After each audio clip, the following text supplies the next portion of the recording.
कर्नाटक प्रदेश के बेलगावी के रहने वाले 13 सदस्य होते हैं जो कि उत्तर प्रदेश के प्रयागराज के महाकुंभ में स्नान करने के लिए 26 जनवरी 2025 को वहां से चलते हैं। और जब यहाँ पहुंच जाते हैं तो उसके बाद उनका मेन मकसद था कि यानी कि मौनी अमावस्या पर वो स्नान करें। इन्हीं सदस्यों में से एक लड़की होती है जिसका नाम मेघा है। मेघा की उम्र लगभग 24 साल के आसपास होती है। सोशल मीडिया पर उसने एक वीडियो बनाया और वीडियो बनाने के बाद अपलोड कर दिया और लोगों को एक संदेश दिया। उसने कहा कि हम कुंभ के मेले में हैं और यहाँ बहुत बड़ी भीड़ है और इसलिए संभव हो तो आने से बचें। हालांकि आप आना चाहते हैं तो कृपया सावधान रहें, एक दूसरे का हाथ थामे रहें। दरअसल ये वीडियो जब उसने वीडियो के माध्यम से लोगों को संदेश दिया तो यह संदेश लगातार सोशल मीडिया पर वायरल होने लगा। वायरल होने के पीछे एक वजह थी मेघा। और मेघा जिसकी उम्र लगभग 24 साल होती है, वो महाकुंभ के उस भगदड़ में मारी जाती है। ना केवल मेघा मारी जाती है बल्कि वो 13 सदस्य जो आए थे उसमें उसकी माँ थी जिसकी उम्र लगभग 50 साल के आसपास होती है। ज्योति और मेघा यह दोनों मारे जाते हैं। इस भगदड़ में तो यह कहानी, यह घटनाक्रम सोशल मीडिया पर इसलिए वायरल हो जाता है क्योंकि कुछ समय ही पहले इस लड़की ने संदेश दिया था, मैसेज दिया था कि थोड़ा संभल कर आए इस महाकुंभ में।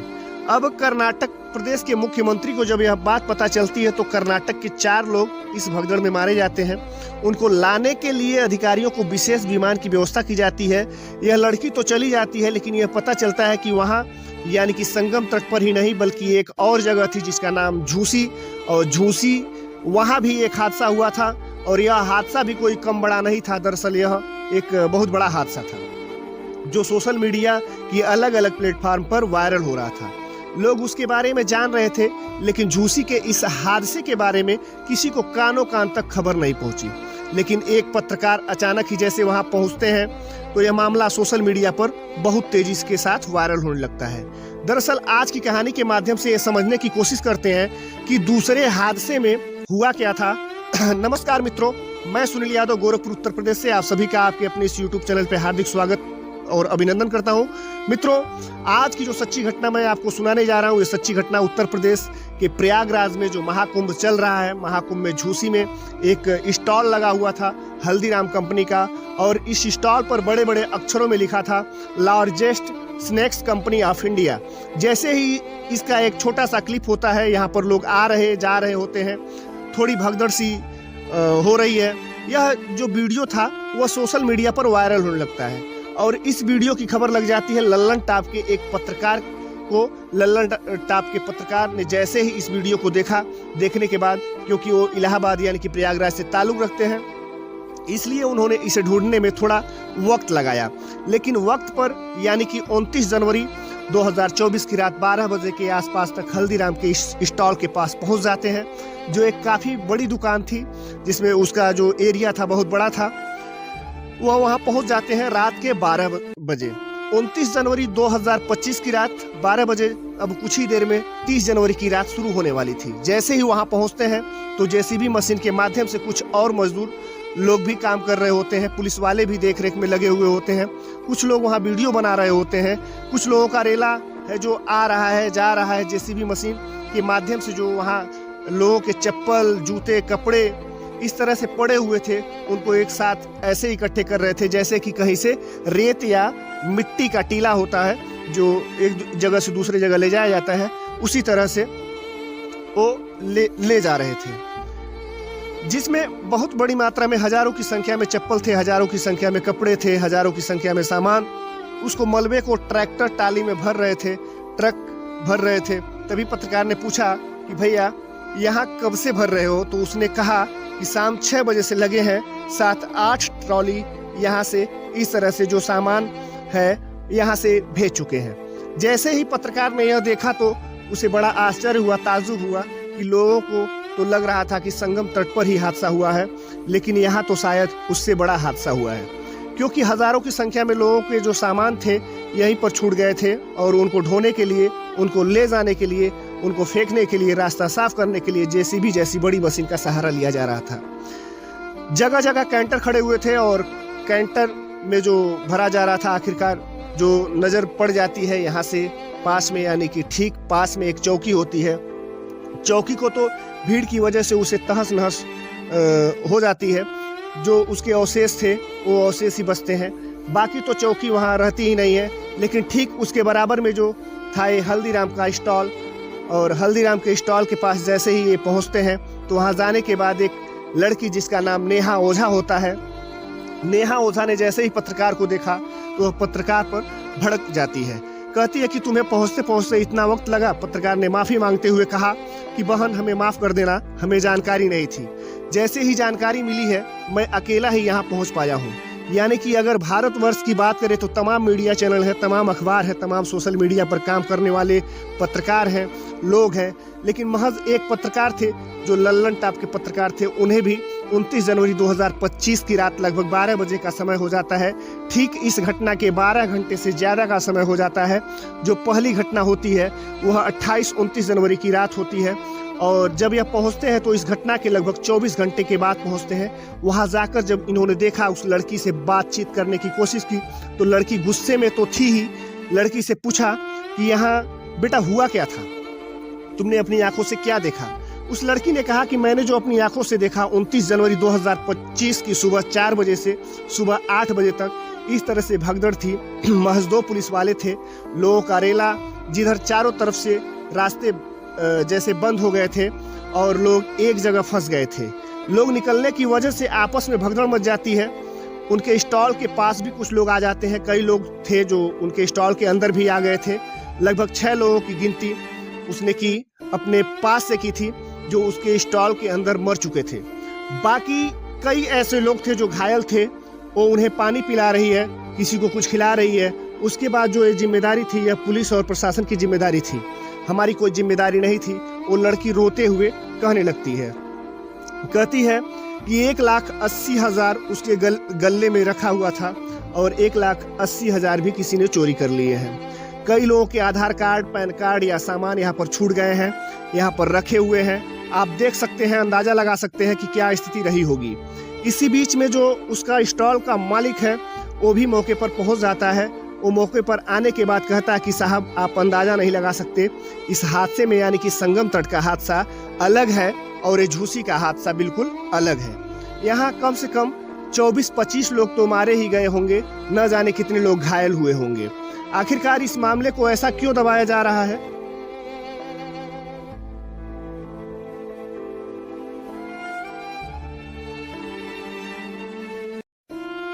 इसके बारे में कुछ पता ही नहीं चल रहा है। जो काम पुलिस को करना चाहिए था वह काम आम लोग कर रहे थे, हम लोग कर रहे थे। पीने के लिए पानी की व्यवस्था भी नहीं थी। हमारी दुकान पूरी तरह से उजड़ चुकी है। कैसे ये सामान वापस आएगा, कहाँ से आएगा, इस तरह की बातें करते करते कभी लड़की रोने लगती है तो कभी वह आदमी रोने लगता है। लड़की की आवाज़ बिल्कुल पूरी तरह से बैठ चुकी थी। तभी लड़की ने अपनी बातचीत में कहा कि वह पढ़ाई कर रही थी, उसे एक जॉब का ऑफर मिला है, कुछ दिनों की पार्ट टाइम जॉब थी। उसे लगा कि यहाँ आकर कुछ वो पैसे कमा लेगी, लेकिन अब वो 1,80,000 जो उनके गले से निकल चुके हैं, चोरी हो चुके हैं, आखिरकार वह कैसे पैसे का इंतजाम करेगी, कैसे नहीं करेगी। इस तरह की बातें बताते बताते जाहिर सी बात है वह परेशान होने लगती है। लेकिन जो इलाका था, जो जगह थी, वहाँ पर बहुत सारे बड़ी तादाद में लोगों के सामान, चप्पल, कपड़े वगैरह पड़े हुए थे। उनको जल्दी जल्दी साफ करने की कोशिश की जा रही थी ताकि किसी पत्रकार की नज़र ना पड़ सके।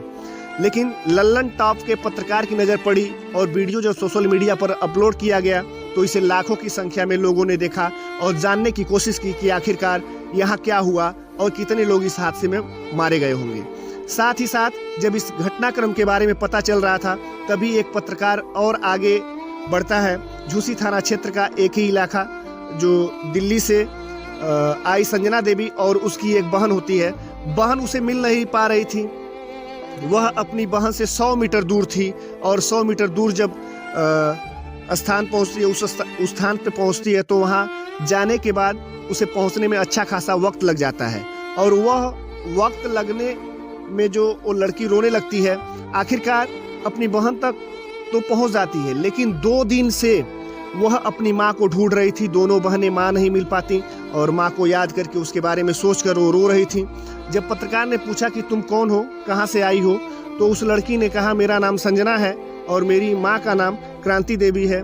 जो क्रांति देवी 2 दिन से लापता हैं, हमने कुछ भी नहीं खाया है, हम बहुत परेशान हैं। प्रशासन से पूछते हैं तो वो कहते हैं कि 14 नंबर पुल पर चले जाओ, या फिर बात करते हैं तो 18 नंबर पर पुल पर चले जाओ। एक भी दूरी पार करने में कितना मुश्किल काम है। जब ये रात में हादसा होता है, यानी कि सुबह का वक्त जब हादसा हो रहा था, तो उस हादसे की वो शायद चश्मदीद गवाह होती है। वो बताती है कि जब चारों तरफ से रास्ते बंद कर दिए गए थे, ऐसी स्थिति में कहाँ से निकले कहाँ से न निकले यह समझ नहीं पा रहे थे लोग। और लाखों लोग एक साथ जब चलेंगे तो जाहिर सी बात है आगे क्या हुआ होगा। छोटे छोटे बच्चे अपनी माँ की गोद में दम तोड़ देते हैं, इस तरह की वो बातें करती है। तो हालांकि कुछ लोग भी यहाँ पर आ जाते हैं और सरकार को डिफेंड करना शुरू कर देते हैं। कहते हैं कि जब इतना बड़ा आयोजन हो रहा है तो कोई जानबूझ के कोई हादसा नहीं करेगा, यह हादसा अचानक हुआ है और इसके मामले की जांच हो रही है। जल्द से जल्द इस घटनाक्रम का खुलासा भी हो जाएगा। ऐसे ही गोरखपुर के उनवल के वार्ड नंबर 4 के रहने वाले 27 जनवरी की सुबह 5 महिला और 3 पुरुष होते हैं। वह बोलेरो कार से सीधा स्नान करने के लिए पहुंच जाते हैं।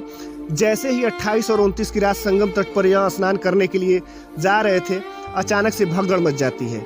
इन 8 लोगों में से जो एक पुरुष होता है जिसका नाम पन्ने लाल निषाद होता है और एक महिला का नाम नगीना देवी, दोनों ही भगदड़ में मर जाते हैं। बाकी जो इनके 6 सदस्य होते हैं, उन्होंने जब इस घटनाक्रम की सूचना घर वालों को दी तो घर वालों का रो रो कर बुरा हाल हो जाता है। ऐसे ही बिहार के गोपालगंज जिले के अलग अलग जगहों की 4 महिलाएं होती हैं। एक का नाम क्रांति देवी होता है, एक का नाम तारा देवी होता है, एक का नाम सरस्वती देवी होता है, एक का नाम शिव काली देवी होता है। वो जो भगदड़ मची थी रात 28 और 29 जनवरी 2025 की रात को, उस भगदड़ में गोपालगंज बिहार की 4 महिलाएं जब मारी जाती हैं। महिलाओं में शिवकली देवी की 4 बेटियां होती हैं, 2 बेटे होते हैं। एक बेटे का नाम छोटन होता है, दूसरे का नाम राहुल होता है। राहुल जो बिहार का था वह विदेश में रहकर नौकरी करता है और छोटन जो होता है वो पुणे में रहकर नौकरी कर रहा था। जब उन्हें पता चलता है कि उनकी माँ इस हादसे में मारी जा चुकी है तो दोनों ही बेटे अपनी माँ के अंतिम दर्शन करने के लिए चले जाते हैं। पिता की पहले ही मौत हो चुकी है, इस तरह की कहानी है। मऊ जिले का थाना लगता है कोपागंज और कोपागंज थाने का एक गांव लगता है फतेहपुर ताल। दरअसल यहाँ की रहने वाली एक महिला होती है जिसका नाम प्रभावती राजभर होता है। उनके पति होते हैं लाला राजभर। दरअसल इन्होंने एक प्लान बनाया कि हम भी महाकुंभ जाएंगे स्नान करने के लिए। तो बेटी होती है, बेटी कहती है कि माँ मैं लगातार टीवी पर देख रही हूँ, मोबाइल पर देख रही हूँ, अखबारों में भी आ रहा है, वहाँ पर बहुत ज़्यादा भीड़ है, आपको नहीं जाना चाहिए। माँ यानी कि प्रभावती राजभर और जो पिता होते हैं लाला राजभर, वो कहते हैं कि गांव से कई सारे लोग जा रहे हैं, अगर हम लोग भी चले जाएंगे तो कौन सी आफत आ जाएगी, इसलिए तुम घर पर हो और घर पर रहो, हम लोग चले जाते हैं। अब यहाँ से ये चले जाते हैं, लेकिन 28 और 29 जनवरी की रात जब यह भगदड़ मचती है, हादसा होता है, तो उसमें प्रभावती राजभर जिसकी उम्र लगभग 55 साल के आसपास होती है, वो उस भगदड़ में मारी जाती हैं और पति लापता हो जाते हैं। उसको ढूंढने के लिए 29 जनवरी को भी पूरा दिन ढूंढा गया और बताया जाता है कि शायद 30 जनवरी को वो भी मिल नहीं पाए। जब इस बात की सूचना बेटी तक पहुंचती है तो बेटी मीडिया वालों के सामने रो रो कर यही बात बता रही थी कि उनके जाने से पहले उन्हें रोकने की काफ़ी कोशिश उसने की। माँ पापा मत जाओ, लेकिन गांव के बाकी लोग जा रहे थे, बाकी लोगों के साथ वो चले जाते हैं। और गांव के जो बाकी लोग थे उन्होंने यह सूचना दी, तुम्हारी माँ मर चुकी है, पिता तुम्हारे लापता हैं, उन्हें हम लेके आ रहे हैं। इस तरह की बातें कहानी चाहे लखनऊ की मंजू की हो या मंजू भी अपने पति के साथ त्रिभुवन नारायण जो कि एक इंजीनियर थे, बताया जाता है कि उनके साथ वो गई थी और इसी भगदड़ में मंजू देवी हैं तो मर जाती हैं, लेकिन त्रिभुवन घायल हो जाते हैं। बच्चों ने भी इनको रोकने की कोशिश की, एक बेटा बेटी है और मत जाओ, वहाँ पर बहुत भारी भीड़ है, लेकिन पता नहीं उन्होंने जिद पकड़ ली और मंजू देवी इस हादसे का शिकार हो जाती हैं। ऐसे ही बिहार के औरंगाबाद की रहने वाली राज रानी देवी जिसकी उम्र लगभग 55 साल के आसपास होती है, महाकुंभ का जो मामला था, इसमें जो भगदड़ मचती है उसमें ज़िंदगी भर तक के लिए उनके लिए दर्द बन जाता है। हालांकि इस दर्द को कम करने के लिए मुख्यमंत्री योगी आदित्यनाथ ने उच्च स्तरीय न्यायिक जांच करने के आदेश दिए हैं और यह भी उन्होंने कहा है कि जो भी दोषी होगा उस दोषी को भी किसी भी कीमत पर बख्शा नहीं जाएगा। साथ ही जो मरने वाले मृतक हैं आश्रितों के परिवार को लगभग 2-2 लाख का अनुदान भी दिया जाएगा, उनके लिए मुआवजा दिया जाएगा, ताकि हालांकि जो मरता है उससे तो भरपाई 2 लाख से भरपाई नहीं किया जा सकता, लेकिन सरकार ने उनके जख्मों पर थोड़ा बहुत मलहम लगाने की कोशिश की है ताकि जो दिक्कत परेशानी है। अब इस बीच में सोशल मीडिया पर एक मामला था जो बहुत तेज़ी के साथ वायरल हो रहा था। अलग अलग क्लिप्स हैं, चाहे वो डीएम की क्लिप्स हो, चाहे वो एसएसपी की हो या डीआईजी की हो या कमिश्नर की हो, जो भी क्लिप्स हो वायरल हो रही थी, जिसमें एसएसपी कह रहे हैं कि कोई भगदड़ नहीं मचती है, जबकि डीआईजी को देर शाम यानी कि 29 जनवरी 2025 की देर शाम एक कहने पर के लिए मजबूर होना पड़ता है कि 30 लोगों की मौत हो चुकी है, 25 की पहचान कर ली गई है, 90 जिसमें घायल हैं। और एसएसपी के बयान से यह एकदम विरोधाभासी होता है कि कमिश्नर भी कहते हैं कि जल्दी जल्दी उठो, जाकर स्नान करो, जो सोएगा वो खोएगा, जो जागेगा वो पाएगा। इसका मतलब लोगों को पहले ही पता था कि कुछ ना कुछ होने वाला है। काश इन्होंने सही से इंतजाम किए होते, और क्या इनके ऊपर इनकी जो सवाल खड़े होते हैं इनके ऊपर, क्योंकि जिस तरह की बड़ी संख्या में बड़ा अच्छा खासा सरकार ने पैसा खर्च किया ताकि किसी भी श्रद्धालु को, किसी भी व्यक्ति को यहाँ आने पर किसी भी तरह की दिक्कत परेशानी ना हो, लेकिन यह बताया जाता है कि प्रशासन का जो ध्यान था पूरी तरह से वो वीआईपी जो पर्सन आए हुए थे, वीवीआईपी जो लोग आए हुए थे, बस उनकी तरफ ज़्यादा ध्यान था। आम लोगों की जो सुरक्षा थी वो उनके खुद के भरोसे थी, और शायद यही वजह थी कि भगदड़ मच जाती है और कई लोग इस भगदड़ में मारे जाते हैं और कई लोग इस भगदड़ में घायल हो जाते हैं। दोस्तों, इस पूरे घटनाक्रम को सुनाने का उद्देश्य किसी को परेशान करना नहीं था और किसी का दिल दुखाना नहीं था, बल्कि आपको जागरूक करना था, आपको सचेत करना था। आप जहाँ भी रहें खुश रहें, मस्त रहें, स्वस्थ रहें, और ज़्यादा से ज़्यादा इस वीडियो को शेयर करें। मित्रों, अगर आप लोग इस चैनल को सब्सक्राइब नहीं किए हैं तो आप लोगों से मेरा भी नंबर अनुरोध है, निवेदन है कि सब्सक्राइब अवश्य कर दें, और साथ ही साथ लाइक, कमेंट और शेयर करें, और साथ ही साथ कमेंट बॉक्स में आपकी जो भी राय है कमेंट के माध्यम से अवश्य दें। इसी के साथ धन्यवाद, नमस्कार।